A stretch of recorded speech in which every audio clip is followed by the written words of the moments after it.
For those that have not seen this video, some of my other artist friends and I have sworn an oath to create a fantasy realm in a year. So today, I will be creating some fantasy monsters. But without further ado, on with the show. The Isle of the Draconic is filled to the brim with many of the world's most dangerous dragons. But of all these dragons, none is as dangerous as the Black Death.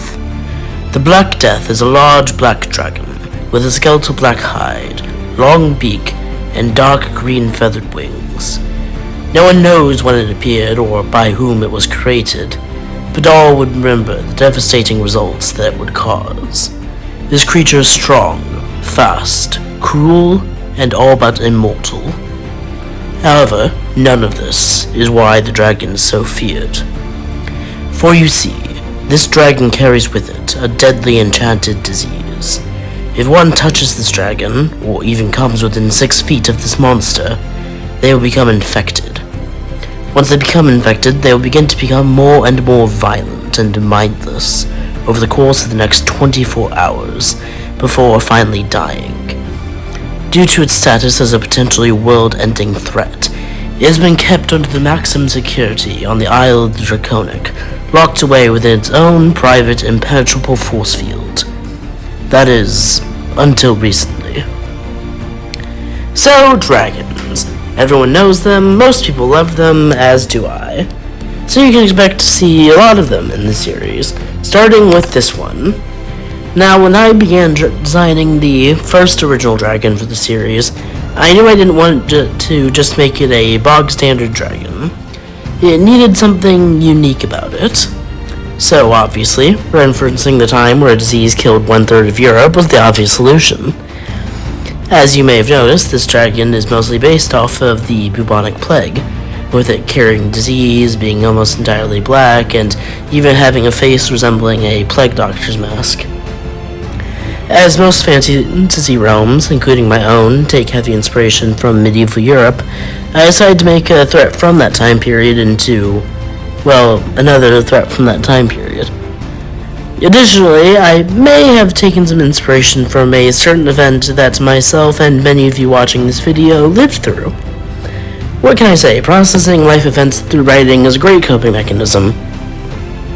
Now, as for what role this creature will play in the actual storyline, I imagine this monster will be the equivalent of like a Route 1 boss. Something that powerful, that shows off the strength of the characters, but isn't too easy for them to defeat. Either way, here's the final result.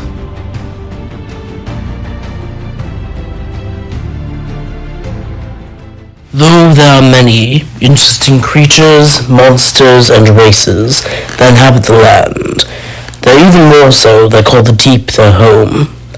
Almost entirely cut off from the world above, the creatures here have developed in horrifying ways, becoming even more so the deeper one traverses. However, the race that we discuss today is one that has dominated the upper sea and even some of the shores. The TSA are a race of semi-aquatic humanoids with turquoise, fish-like scales, wide tails, and whose territory expands the entire vast ocean. They also ride on monstrous mounts, known as platycus, which, on top of being incredibly strong, can also use their bills to detect harmful materials from miles away. The intelligence of the TSA is equal to that of humans, and the two races have clashed many times, up until about 100 years ago. A century prior, the TSA would become easily irritated whenever the humans and other land races would fish in what they considered to be their water. The two factions would have long and bloody conflicts, resulting in unnecessary death on both sides. However, during one of these battles, the humans noticed that the TSA had a habit of stealing and hoarding their opponent's weapons during battle. Because of this, the land dwellers made an alliance with the TSA. They would reduce their fishing in the waters if the TSA were to steal any of the weapons they found illegally entering their kingdoms. The TSA agreed, and peace was finally settled. Or was it? What the land dwellers did not realize, at first, was that the TSA did not have that well of a grasp on what was considered a weapon. while they would still steal any swords, arrows, or other actual weapon. They would also often confiscate food, medicine, or anything else they thought could be capable of causing harm. However, to most people, this trait was just a minor annoyance, one they would be willing to live with. So I turned the TSA into a fantasy villain. That's it.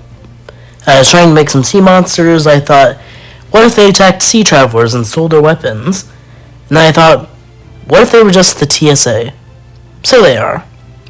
As for the design for the TSA, I based them mostly off of betta fish, as well as axolotls, which aren't fish, but I don't care. They look cool. I also made them green and blue, which are very sea-like colors. Speaking of colors, I also tried to do something interesting with the color palettes. For the actual TSA, you may have noticed that I drew both a male and a female, and the male has far brighter colors than the female. This is known as sexual dimorphism, a term that may get me flagged by YouTube, but I don't care, and is common in nature, especially of fish. As for their mounts, the platypus, I essentially merged together a platypus, a fish, and an octopus, because it's fun. Here are the final results.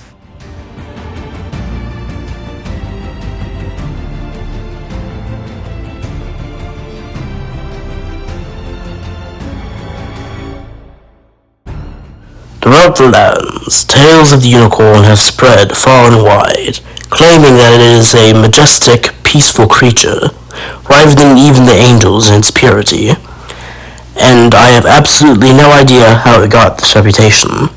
The unicorn is a large and powerful beast, with a single blood-soaked horn on top of its head. They are one of the most violent and aggressive fantastical creatures on this planet, charging blindly at anything they see with reckless abandon.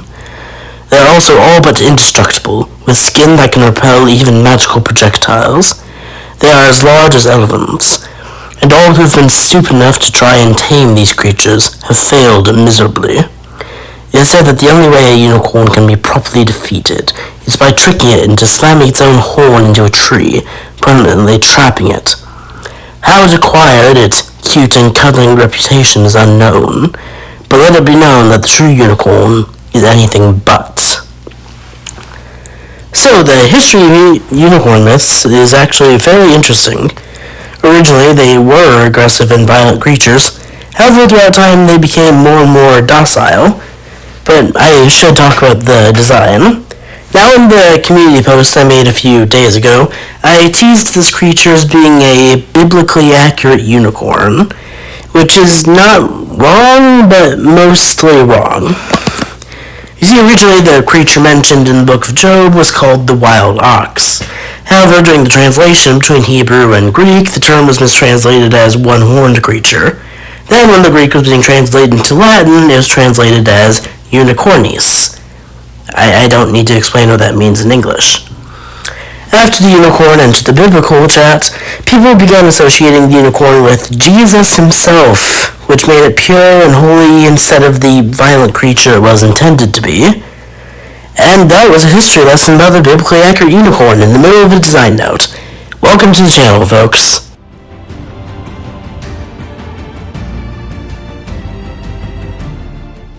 And there we have it, some monsters who inhabit this realm. If you have any monster idea pitches, comment below. But until then, goodbye, and I will remember you all in therapy.